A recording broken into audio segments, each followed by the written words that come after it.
Sun Culture. Les acteurs culturels de la région en interview. Bonjour à toutes et à tous, bienvenue dans le Sun Culture, votre rendez-vous du mercredi à 12h30. Aujourd'hui, je reçois deux invités, Joël Vaillant et Laurent Peuzet, deux musiciens et chanteurs à l'origine de la conférence Boris Vian, sa vie, son œuvre à travers ses chansons. Bonjour Joël et Laurent. Bonjour. Cette conférence sera entre autres ce vendredi 29 novembre à 20h au 3 francs 6 sous dans la commune du Pèlerin. Donc alors racontez-nous, c'est quoi cette conférence décalée, parler, chanter sur Boris Vian? Disons que nous on est fans de Boris Vian. ouais. Voilà. Voilà. Donc, tout simplement, vous racontez sa vie à travers des anecdotes.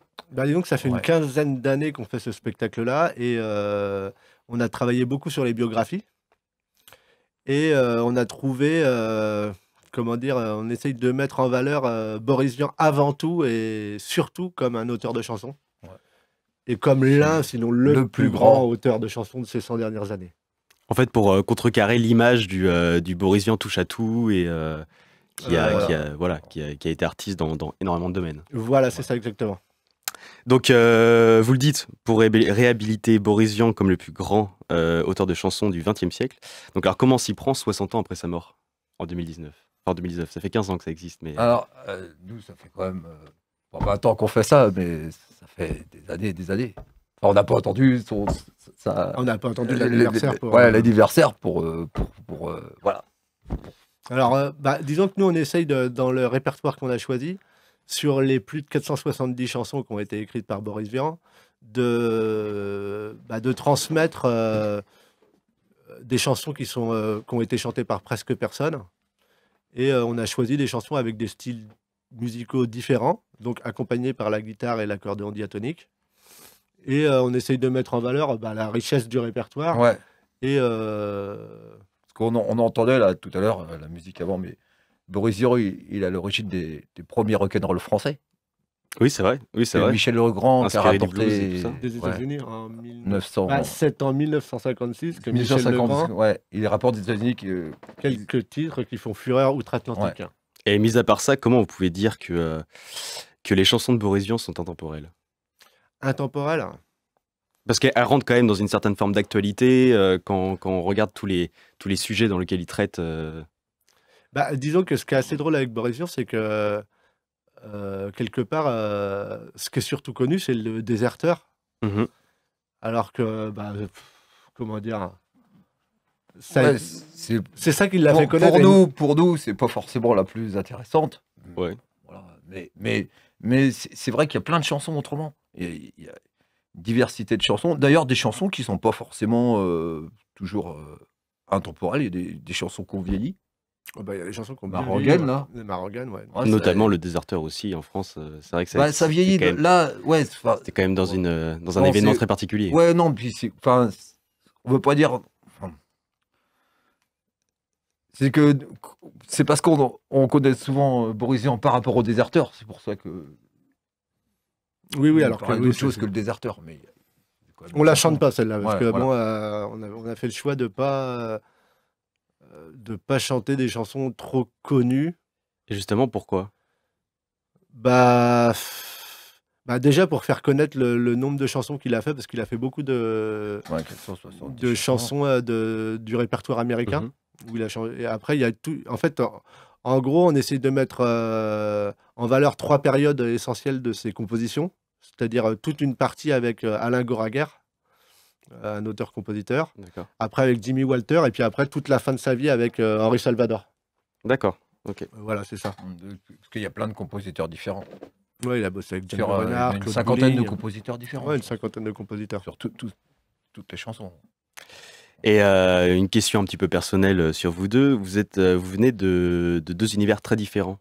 Donc alors, comment ça se fait que vous vous réunissez autour de ce personnage-là? Et en fait, on s'est rencontrés avec Laurent. Où est-ce qu'on s'est rencontrés déjà? Enfin, on s'est rencontrés soit dans un bar. Enfin, on a tous les deux joué dans la rue déjà, donc on s'est rencontrés. Et au cours d'une soirée, on a parlé de Boris Vian. On s'est rendu compte qu'on était tous les deux fans, quoi. Et il nous est venu cette idée. Donc, on a beaucoup travaillé sur les bibliographies. Et puis, on a décidé de faire cette conférence. D'ailleurs, on était fan des chansons, mais du reste aussi. Et Mhm. c'est pour ça qu'on a tourné ça autour de la chanson. Quelque part. Et après, la particularité de la conférence, là, c'est que on se base sur les éléments de sa biographie et de sa vie pour expliquer certaines choses qui ont été expliquées par d'autres personnes, plus du côté littéraire. Et nous, on a plutôt tendance à... Voilà, par exemple, on dit souvent que Boris Vian a été influencé par les surréalistes. Et en se renseignant, nous, on s'est rendu compte que, bon, bah, à l'âge de 15 ans, il fait, La fièvre typhoïde. il fait une fièvre typhoïde grave Mhm. et Donc, une c'est- CRA2. une crise de rhumatisme articulaire aiguë. En fait, Et il la a eu mal de l'âge cœur, 15 ans. des Pas à l'âge problèmes de 12 cœur. ans, Ouais. c'est- Et en fait, il a eu Ouais. énormément de Ouais. délires enfantins comme ça, il est- avec cette fièvre typhoïde. Et selon nous, c'est plutôt ces fièvres typhoïdes-là qui l'ont amené à un certain surréalisme et non pas les rencontres. Un surréalisme littéraire. d'ailleurs que vous essayez de Ouais. retrouver sur scène pour pouvoir Oui, voilà, justement. Qu'en fait, il est jamais redescendu de ses fièvres typhoïdes. Voilà, de Pour jeunesse. nous, c'est sa fièvre typhoïde, une espèce de continuité de sa fièvre typhoïde qui fait qu'il est resté dans le surréaliste. Et un petit mot, parce qu'en 2020, voilà, vous êtes forcément au courant, mais ce sera les 100 ans de sa De naissance. sa naissance, ouais. Cette année d'ailleurs, c'était les 60 ans De sa mort, ouais. Donc voilà, c'est vrai qu'il a une activité qui est assez chaude en ce moment autour de Boris Vian. Est-ce que pour vous, ça a toujours un impact fort sur le public? Ou alors c'est plutôt pour vous une sorte de découverte que vous offrez en fait comme Ouais, c'est spectacle? plus une découverte. Après, ce qui est assez drôle, c'est que dans les conférences qu'on fait, il y a toute une partie de gens qui connaissent Boris Vian, mais qui ne sont pas spécialement spécialistes. Et ce qui est intéressant, c'est qu'on se retrouve des fois avec des gens... Enfin, il y a vraiment des fans de Boris Vian. Ouais. Et donc, c'est intéressant parce que ça permet d'échanger aussi avec des gens qui sont vraiment passionnés par Boris Vian. Et souvent passionnés par la littérature et peu par la chanson. Ce qui est un peu le contraire de nous. Ouais. Nous, on reste axé sur la chanson avant tout. Merci Joël Vaillant et Laurent Peuzet d'être venus dans nos studios.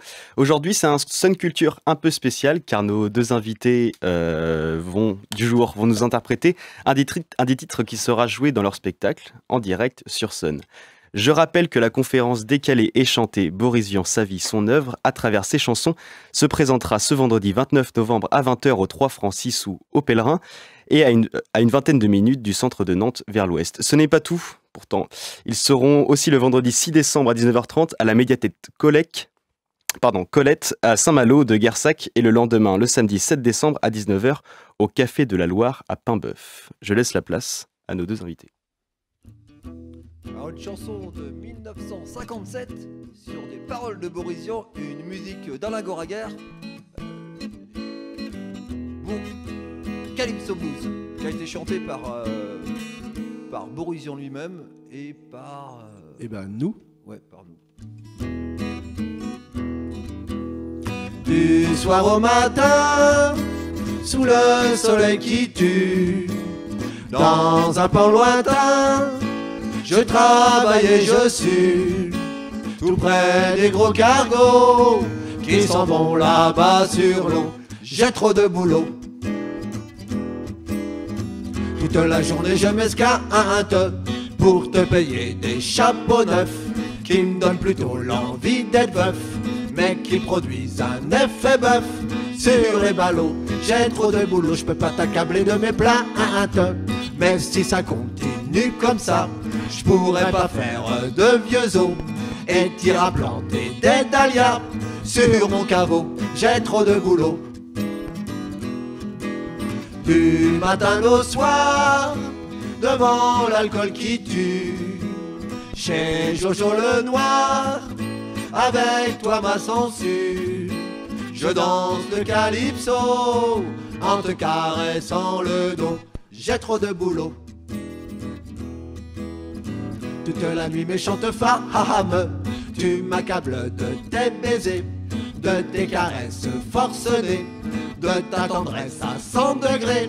Laisse-moi faire dodo, j'ai trop de boulot. Et tes propositions d'infâme me rendent tout à fait idiot. Fini meurtri, vide et dingo. Arrête sinon t'auras ma peau. Laisse-moi faire dodo, j'ai trop de boulot. Et tes propositions d'infâme me rendent tout à fait idiot. Fini meurtri, vide et dingo. Arrête sinon t'auras ma peau. laisse-moi faire dodo, j'ai trop de boulot. Encore merci Laurent Peuzé et Joël Vaillant d'être venus. Pour ma part, je vous donne rendez-vous mercredi prochain à 12h30 en présence d'un nouvel invité culture. Vos prochains rendez-vous sur Sun, à 13h le journal et à 13h30 une nouvelle histoire Sun Junior à écouter avec les enfants. Belle journée sur Sun.